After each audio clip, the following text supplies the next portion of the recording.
नमस्कार, आप देख रहे हैं सवाल आपका। आपके साथ मैं हूं सचिन वर्मा। सवाल आपका में आज बात आम आदमी से जुड़ी हुई। दरअसल त्योहारों का सीजन शुरू हो चुका है और ऐसे में आम जनता को महंगाई का एक और बड़ा झटका लगा है। बैंकों से कर्ज लेकर अपना घर, गाड़ी या इलेक्ट्रॉनिक्स उपकरण खरीदने वाले ग्राहकों को अब ज्यादा पैसा खर्च करना पड़ेगा। मौद्रिक नीति की समीक्षा करते हुए रेपो रेट में 0.50% की एक और वृद्धि कर दी गई है। दुनिया के दूसरे केंद्रीय बैंक जिस रफ्तार से कर्ज को महंगा कर रहे हैं, उसे देखते हुए आरबीआई से भी यही उम्मीद थी। अप्रैल 2022 के बाद रेपो रेट में आरबीआई की तरफ से की गई ये चौथी वृद्धि है, जो बताती है कि देश में महंगाई की समस्या कितनी गंभीर है।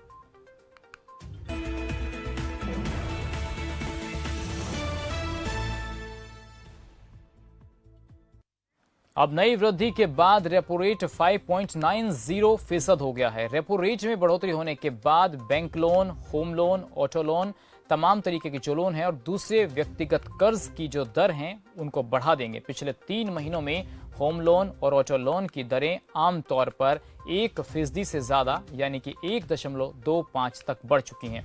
आइए अब आपको बताते हैं कि आखिर रेपो रेट क्या होता है। रेपो रेट का मतलब होता है कि जो बैंक आरबीआई से पैसा लेंगे उन्हें वह पैसा बढ़ी हुई ब्याज दर पर उपलब्ध कराया जाएगा। केंद्रीय बैंक के इस कदम के बाद बैंक भी लोन पर अपनी ब्याज दरों को बढ़ाएंगे। ऐसे में बैंक महंगे दर पर आरबीआई से लोन लेंगे तो वे महंगे दर पर आम लोगों को भी लोन जारी करेंगे। बैंक ने हाल ही में रेपो रेट में 0.50% का इजाफा किया है। इससे पहले रेपो रेट 5.40% से बढ़कर अब 5.90% हो गया है। तो ये जो बढ़ोतरी हम आपको बता रहे हैं पिछले 4 महीने की है और 4 महीने में किस तरीके से रेपो रेट में लगातार इजाफा होता जा रहा है। और यानी कि माना जाएगा कि होम लोन से लेकर ऑटो और पर्सनल लोन जो हैं सब कुछ महंगा हो सकता है, जिसके बाद अब आपको ज्यादा ईएमआई चुकानी पड़ सकती है। तो ब्याज दरों पर फैसले के लिए 28 सितंबर से मॉनेटरी पॉलिसी कमेटी की मीटिंग चल रही थी। और चाहिए नजर डाल लेते हैं आज के बड़े सवालों पर। पहला सवाल यह है कि दुनिया के केंद्रीय बैंकों ने किया कर्ज महंगा, तो क्या आरबीआई की रेपो रेट बढ़ाना भी बड़ी मजबूरी है?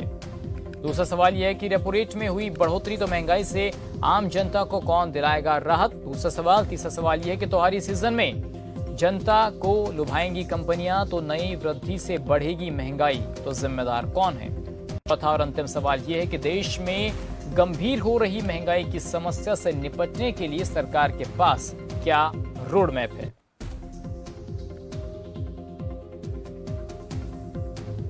तो अगर आप इस मुद्दे पर अपनी राय रखना चाहते हैं कि आखिर रेपो रेट में बढ़ोतरी से आम इंसान को क्या फर्क पड़ेगा, इन नंबर्स पर आप कॉल कर सकते हैं और अपनी राय दे सकते हैं। तो चले से मुद्दे पर बातचीत करने के लिए 2 खास मेहमान हमारे साथ जुड़ गए हैं। अनिल गोयल जुड़ गए हैं, बीजेपी के नेता। आकाश जिंदल अर्थशास्त्री हैं। आप दोनों मेहमानों का बहुत बहुत स्वागत। अनिल गोयल जी, शुरुआत आपसे ही। अब जिस तरीके से देख रहे हैं कि रेपो रेट में किस तरीके से 4 महीने के अंतराल में बढ़ोतरी होती जा रही है, 5.90 तक पहुंच गया है रेपो रेट। आप मानते हैं कि दुनिया भर की जो हालत है उसे देखते हुए ये मजबूरी थी आरबीआई की? सचिन जी, सही बात बिल्कुल ठीक कह रही हो कि जब अंतर्राष्ट्रीय स्तर पर रेट बढ़ेंगे तो इंडिया उससे अच्छा नहीं है। और इसी तरीके से इस तरीके से हो रहा है, उसका भी असर हम पर पड़ रहा है इसमें भी। और हम इसके अलावा भी देखें तो चाहे कोविड काल का समय गया है या जो भी परिस्थितियां हैं, उन परिस्थितियों की सबका असर सामूहिक रूप पर हमारे ऊपर पड़ा है। आप एक बात और देखिए कि अंतर्राष्ट्रीय स्तर पर जितनी महंगाई बढ़ उसके मुकाबले पर हमारे भारत में महंगाई बढ़ रही है।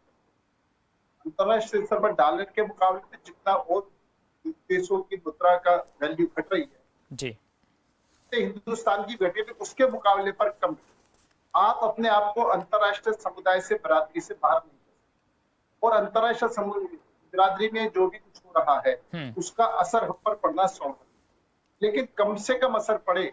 सरकार इस पर पूरी तरीके से गंभीर है और सरकार इस पर काम भी कर रही है। ठीक है अमर, दोनों में से कोई भी चीज इग्नोर नहीं हो सकती। बिल्कुल, जरूरी है। चलिए आकाश जी और अनिल गोयल जी, आप दोनों ने अपना कीमती समय दिया, इसके लिए आपका बहुत बहुत धन्यवाद। तो आज का यही था बड़ा सवाल कि आखिर महंगाई तो लगातार बढ़ रही है और जैसा कि दर्शक भी कह रहे थे कि देखिए एयरपोर्ट की क्या जरूरत है, तमाम चीजों की जरूरत है, इंफ्रास्ट्रक्चर की भी जरूरत है, लेकिन जरूरत उस गरीब की, उस आम इंसान की भी है जिसके लिए सरकार काम करती है। आज के लिए बस इतना ही। नमस्कार।